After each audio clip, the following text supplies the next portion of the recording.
Hello दोस्तों, कैसे हैं आप सब। मैं शोभराज आप सभी का स्वागत करता हूं आपके अपने यूट्यूब चैनल में जिसका नाम है स्काई ज्ञान। आज के इस वीडियो में हम देखेंगे आरटीआई एक्ट क्या होता है। हम इसको पार्ट में करेंगे, ठीक है। आज का ये जो वीडियो है ये है पार्ट 1, जिसमें हम देखेंगे कि आरटीआई एक्ट और उसके रूल्स क्या होते हैं, ठीक है। तो जानने के लिए जुड़े रहिए मेरे साथ अंत तक। आपको कोई कन्फ्यूजन हो, डाउट हो तो आप कमेंट करके पूछिएगा। वीडियो अच्छा लगेगा तो लाइक कीजिए, और जो लोग नए जुड़े हैं वो इस चैनल को सब्सक्राइब जरूर कर लें, ठीक है। तो आइए देखते हैं कि आरटीआई एक्ट क्या है। आरटीआई का मतलब होता है राइट टू इंफॉर्मेशन, ठीक है। राइट टू इंफॉर्मेशन मतलब सूचना का अधिकार एक्ट 2005 इसको बोला जाता है, ठीक है। ये एक रिप्लेसमेंट है फ्रीडम ऑफ इंफॉर्मेशन एक्ट 2002 का, ठीक है।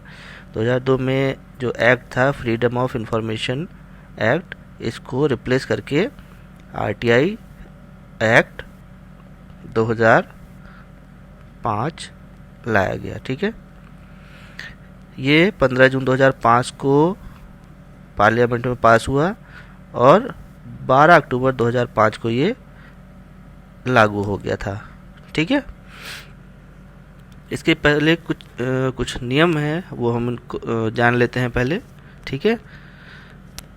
नियम ये है कि पहला नियम, ऐसी जानकारी जो सांसद या विधानसभा सदस्यों को दी जा सकती है, ठीक है, वो आम नागरिक को भी दी जा सकती है। मतलब अगर आप कोई ऐसी इन्फॉर्मेशन मांग रहे हैं जो अगर सांसद विधानसभा सदस्य उसको देख सकते हैं, जान सकते हैं, तो आपको भी वो जानकारी आसानी से दी जा सकती है, ठीक है। क्योंकि आप टैक्स पेयर हैं, आप टैक्स दे रहे हैं, तो आपको पता होना चाहिए कि आपका पैसा कहाँ लग रहा है, तो आप इंफॉर्मेशन मांग सकते हैं, आप उसके हकदार हैं, ठीक है। दूसरा नियम ये है कि केवल और केवल जो भारतीय नागरिक होते हैं, इंडियन सिटीजन, सिर्फ वही आरटीआई अप्लाई कर सकते हैं, ठीक है। तीसरा नियम है कि एक या एक से अधिक पब्लिक इंफॉर्मेशन ऑफिसर किसी विभाग में अपॉइंट किए जा सकते हैं, ठीक है। वन और more than one public information officer can be appointed, right. चौथा पॉइंट ये है, information can be asked in any format, मतलब कि आप उसको पेपर पे भी मांग सकते हैं या आप उसको सॉफ्ट कॉपी भी मांग सकते हैं, बशर्ते कि जो आप इंफॉर्मेशन मांग रहे हैं वो जो फॉर्म है, अगर आप पेपर में मांग रहे हैं तो वो पेपर में उपलब्ध होनी चाहिए, ठीक है। या आप अगर आप हार्ड डिस्क या पेन ड्राइव में मांग रहे हैं, सॉफ्ट कॉपी मांग रहे हैं, तो वो उसकी सॉफ्ट कॉपी अवेलेबल होनी चाहिए, तभी वो उसमें दे सकते हैं, ठीक है। नेक्स्ट है, रिटेंशन पीरियड तक का ही इन्फॉर्मेशन आप मांग सकते हैं, ठीक है। मतलब कि सपोज़ कि ऐसी कोई इन्फॉर्मेशन आप मांग रहे हैं जिसको रखने का जो मैक्सिमम समय होता है वो सपोज़ कीजिए 35 साल है, ठीक है, और आपने 35 साल के पहले की सूचना मांग ली, तो वो आपको नहीं दी जा सकती है, ठीक है। आरटीआई अप्लाई करने की जो फीस होती है वो होती है 10 रुपये, ठीक है। बहुत ही नॉमिनल चार्ज है, लेकिन अगर आप बीपीएल से बिलोंग करते हैं तो आपके लिए उस आरटीआई की जो फीस है वो फ्री कर दी जाती है, राइट। आप फीस कैसे पे कर सकते हैं, आप उसका डिमांड ड्राफ्ट बनवा सकते हैं, आप कैश भी पे कर सकते हैं, या फिर आप पोस्टल ऑर्डर के फॉर्म में भी आरटीआई की फ़ीस पे कर सकते हैं, ठीक है।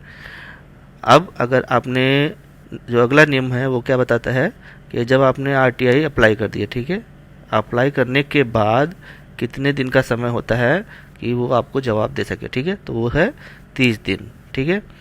आपने जिस दिन अप्लाई किया उससे 30 दिन तक आप वेट कर सकते हैं, ठीक है। 30 दिन तक अगर जवाब नहीं आता है तो अब आप क्या कर सकते हैं कि आप जो सूचना आयोग है, आप वहाँ जाकर अपनी अपील कर सकते हैं कि हमने अप्लाई किया था आरटीआई के लिए लेकिन कोई जवाब नहीं आया है, ठीक है। फिर नेक्स्ट पॉइंट क्या है कि आप किसी भी गवर्नमेंट डिपार्टमेंट से इंफॉर्मेशन मांग सकते हैं, प्रोवाइडेड कि देश को उस इंफॉर्मेशन से कोई खतरा ना हो। मतलब इसका कहने का ये है कि अब अगर आपने ऐसी कोई इंफॉर्मेशन मांग ली जो खुफिया जानकारियां हैं, जो देश के बहुत ही इम्पोर्टेंट डॉक्यूमेंट्स हैं, जो बाहर जाने से देश को खतरा हो सकता है, अगर वो आपने मांग ली तो वो आपको इन्फॉर्मेशन देने से मना कर दिया जाएगा, ठीक है। या फिर आपने ऐसी इन्फॉर्मेशन मांग ली जो अदर कंट्रीज से जुड़े हों, ठीक है, तो वो भी इन्फॉर्मेशन आपको नहीं दी जाएगी, ठीक है। इसलिए आप किसी भी डिपार्टमेंट से आरटीआई कर मांग सकते हैं, लेकिन उससे अपने देश को कोई खतरा ना हो, ठीक है। तो ये कुछ रूल्स थे आरटीआई एक्ट के, जिसको हमने अभी देखे हैं।